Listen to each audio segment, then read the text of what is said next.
All right, guys. So we're going to talk about airway decontamination, and in particular, the decantu S.A.L.A.D technique.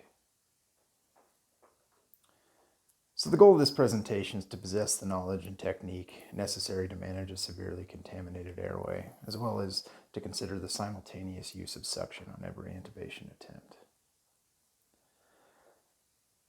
So some of the objectives. By the end of the lecture, you should be able to define and identify what a contaminated airway is, understand the things that we commonly do that can contribute to a contaminated airway. Know the benefit of being proactive versus reactive. Explain why leading with suction can not only improve our success as operators, but also improve our patient's outcome. Have a general idea of how to perform the S.A.L.A.D technique, as well as what equipment you will need. Understand the importance of muscle memory in training for success. So what is airway contamination? This is anything that finds its way into our patient's upper airway. It's going to obstruct our view during laryngoscopy. It's going to contaminate equipment, lights, cameras, etc. It's going to decrease our first pass success. And ultimately, it's going to increase our risk of aspiration, which is going to increase our patient's morbidity, mortality, and possibly permanent disability or death. So what contaminates an airway? Vomit, this is one of the most common things. Now, oral secretions are another thing. This could be saliva, blood. This is something that we're going to encounter a lot in trauma patients, but it could be something that we encounter with medical patients as well. Esophageal varices, GI bleeds, etc. Debris, broken teeth, dirt, grass, the things that we would commonly see with a trauma patient. So I know you guys are sitting there thinking, well, this isn't something that, we're going to encounter often. And if it's a medical type of cause, we may not even really need to utilize suction. Why don't I just, have my suction ready and tuck it under the pillow? Well, I'll tell you why this could be an issue. There's some things that we can do that can certainly cause a contaminated airway without actually expecting it. One of these things is going to be positive pressure ventilation. So think about this. We've got a patient who's hypoxic, right? We want to intubate them, but we got to get their O2 sats up first. So we start bagging the patient. Now, while we're bagging the patient, we're squeezing that bag, and we're squeezing it pretty forcefully, right? So we're getting plenty of air down in the trachea. Our patient's O2 sats are coming up, but at the same time, we're also forcing air down the patient's esophagus. And since we're squeezing that bag so hard, it's definitely applying enough pressure to the pyloric sphincter, which only takes about 30 centimeters of water of pressure to open up and allow air to get down into the stomach. Now that air is going to displace all of the gastric contents and put a lot more pressure on the stomach itself. So once we push that paralytic, all that air that's displaced the gastric contents are going to wind up coming back up the esophagus and end up getting a bunch of gastric content in the patient's mouth, which could result in aspiration and an obstructed view. Hypersalivation. This is something that's more commonly seen with ketamine. And when we're talking about ketamine, think about this from the stance of, rapid administration of ketamine. Now, we should always push ketamine a little bit slower. And, I honestly used to think this was a bunch of bunk myself until I actually saw this. And, it is pretty profound when it's really administered quickly. And then you get some of the more severe cases of this. You really can end up with a lot of saliva that can certainly obstruct your view, especially when using a video laryngoscope. Now, blood from soft tissue trauma. This isn't something that we only see in trauma patients. Now, understand that it's more prevalent with our direct laryngoscopy, but we can get in there with a laryngoscope blade and we can cause little small nicks or lacerations inside the mouth when really being forceful. And in certain patient population, we might end up with a lot of blood. So this is a good reason to have that suction ready. Now, heaven forbid, broken teeth from dental trauma. While this is absolute taboo, this is something that happens rather frequently. And you really do not want to end up with broken teeth down in your patient's trachea, which go down into your patient's lungs. This is really bad form. So what's the solution here? The simultaneous use of suction during laryngoscopy. Now, why is leading with suction important? How can I convince you to do this if you haven't been doing it? Well, I'm going to tell you first and foremost, we could follow every mnemonic possible. We can follow every single airway assessment possible, but no airway is going to be the same. No two airways are going to be the same, and we're truly not going to know what that airway is like until we get in there. So having that suction and actually being in a proactive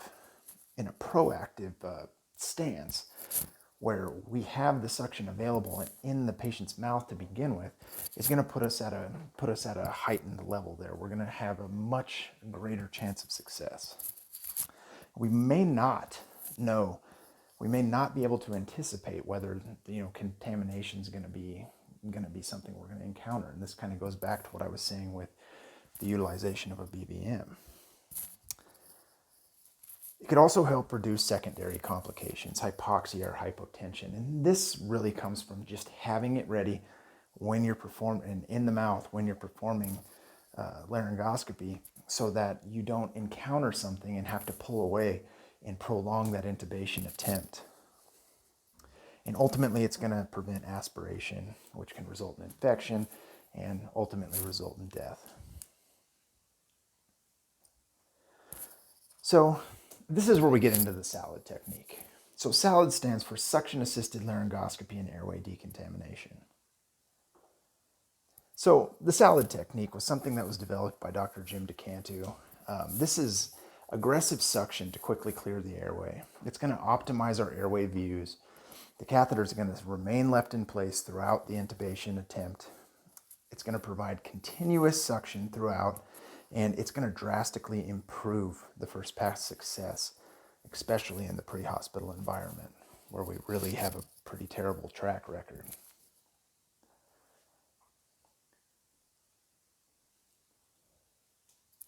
So here's my S.A.L.A.D recipe. Now understand there's a number of different video laryngoscopes out there. This is what I commonly use at both of my jobs. And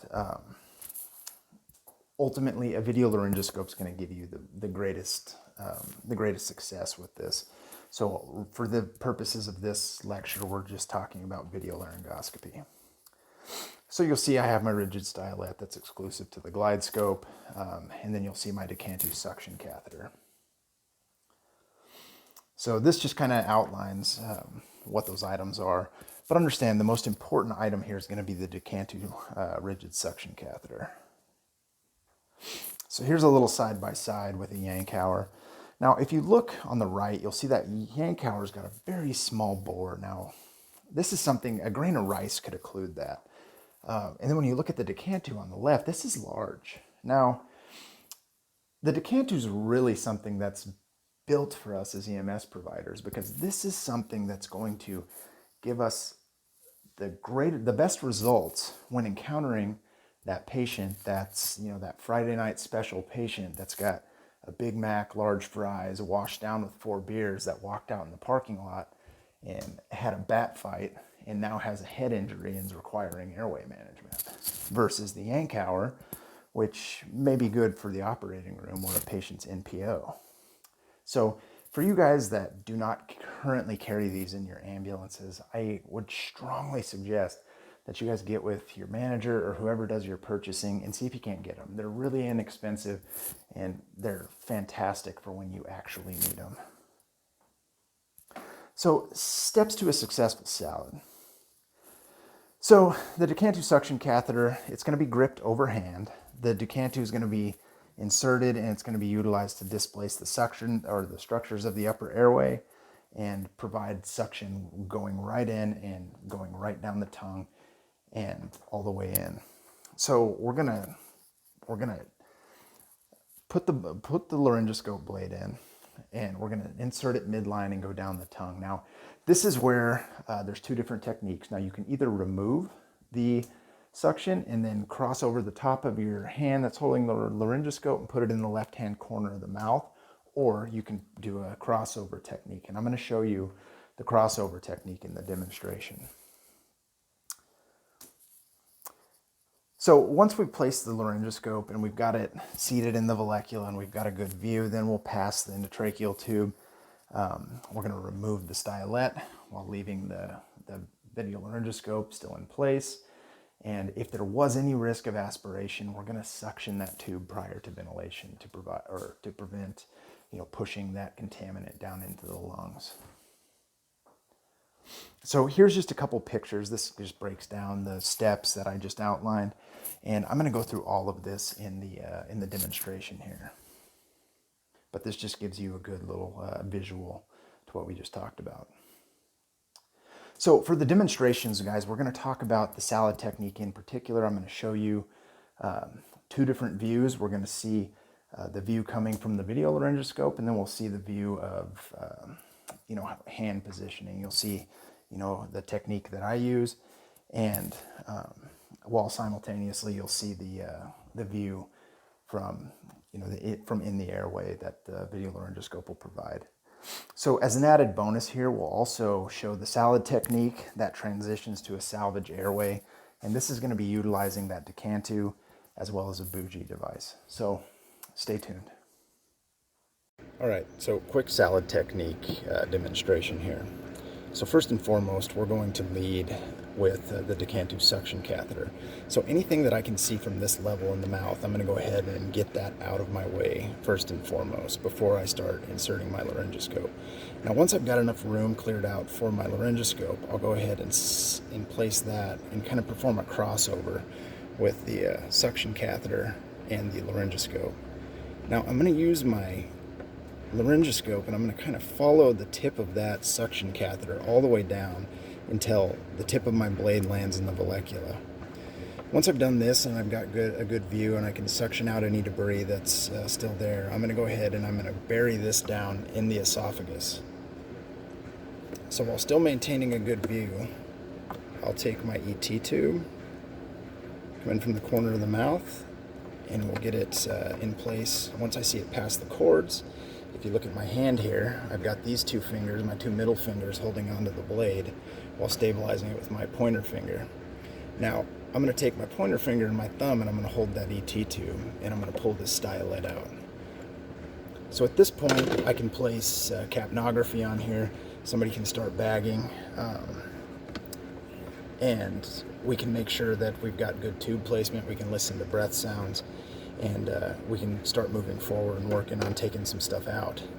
Now, the first thing I'm going to take out is going to be the suction, and the reason for this is so since I've still got this camera in here, I can see if there's anything left in the patient's mouth here that I can get out while I'm taking it out of their mouth. So that way gravity doesn't take it down and it doesn't end up sitting on top of my cuff and possibly finding its way down into the trachea. So once that's removed, then we can once again go ahead and confirm placement, confirm depth. We've got good waveform capnography. We've got good breath sounds. We can place an OG tube while I've still got this in the mouth in case I need to manipulate the mandible a little bit just to get it in. And then we can take the laryngoscope out, and then we can secure the tube in place and then continue taking care of this patient. So thanks for watching.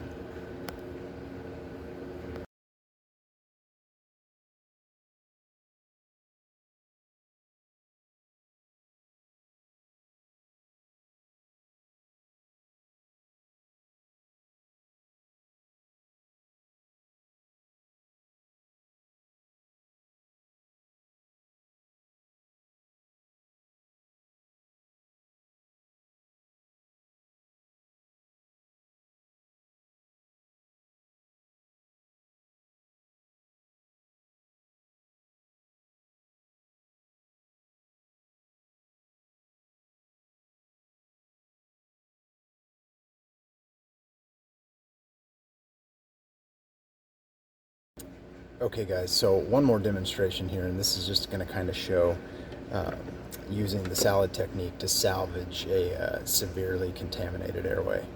So what we're going to do, same technique, we're going to start with the suction and we're going to go down. We'll perform our crossover like so, I'm going to follow the tip down. However, once I get down this time, I realize that, there's a lot of emesis or blood, and I'm having a really hard time getting a view. There could be a basal or skull fracture or something that's a big source of bleeding in the mouth. So what I'll actually do is, once I see those cords, I'll go ahead and I'll just stick the Decantu catheter in the cords and intubate the patient with the Decantu.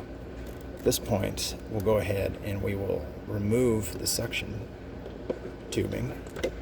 We'll take a bougie and we'll insert that through the Decantu.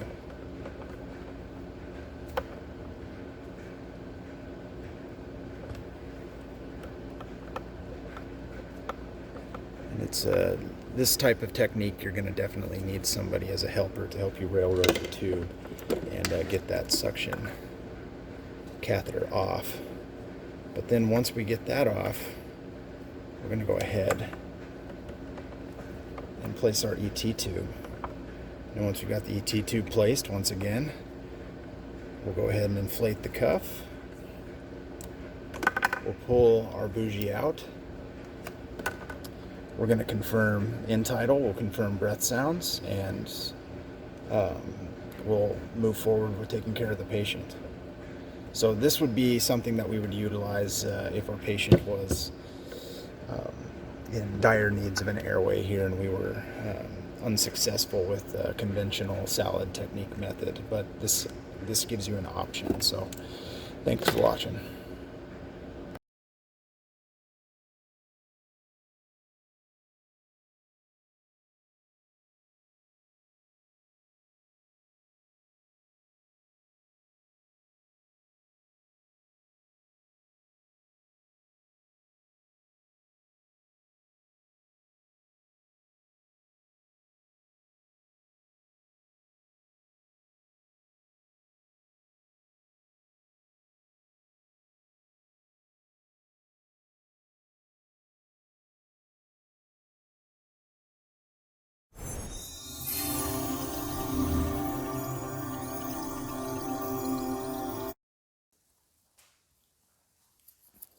Okay guys, so practice makes perfect. So we have to develop muscle memory. Now you guys could see that's a lot of stuff going on. A lot of people have a really hard time getting used to having that extra item in the airway. So practice, practice, practice is the most important thing. It's developing that muscle memory, that hand-eye coordination. So every single time that you guys are, doing your daily innovations in the ambulance garage before shift, pick up the Decantu and, just practice the technique of utilizing that suction and then, burying it down in the esophagus and, maintaining that view while, passing the tube. So just the practicing of the hand positioning and keeping that suction ahead of the laryngoscope blade, that's going to help a lot. So you guys can actually purchase a commercially made S.A.L.A.D mannequin. Actually, Jim Decantu has his company. They make these. There's other companies that do as well, but I'll honestly tell you they're pretty expensive. So if you have a old airway mannequin laying around and you've got a member of your department or your agency who's resourceful, they can build one of these very easily with a pond pump or a drill pump or even a hand pump for that matter. And you guys can utilize this for training. So we should always, always, always hope for the best, but train for the worst. So to wrap this up, guys, always have the right equipment for the job at all times. Now, in this particular situation, that's going to be a suction catheter, and more specifically the Decantu. Now, as I mentioned, this is an excellent item that I think every EMS agency should have. It really is the gold standard. Now, I have zero affiliation whatsoever, but I've used these on numerous occasions, and they've really, really helped out and got me out of some tough situations. So get with whoever's in charge of purchasing, and really, really stress the importance of this. So we can't always anticipate that contaminated airway. These are some things that may just arise once we get in, and at this point in time, it might be too late. We may have to go back a couple steps. So being proactive rather than reactive is is the ultimate goal. If we have to go back a couple steps, we're gonna increase the risk of secondary complications, hypoxia or hypotension. We may even run the risk of the patient aspirating, which we all know could result in an aspiration pneumonia. The patient could become septic, secondary to whatever's going on with them in the first place, and they could ultimately expire. So, like I just mentioned, practice, practice, practice, and always be prepared for that worst case scenario. So thank you guys very much for watching, and we'll see you next time.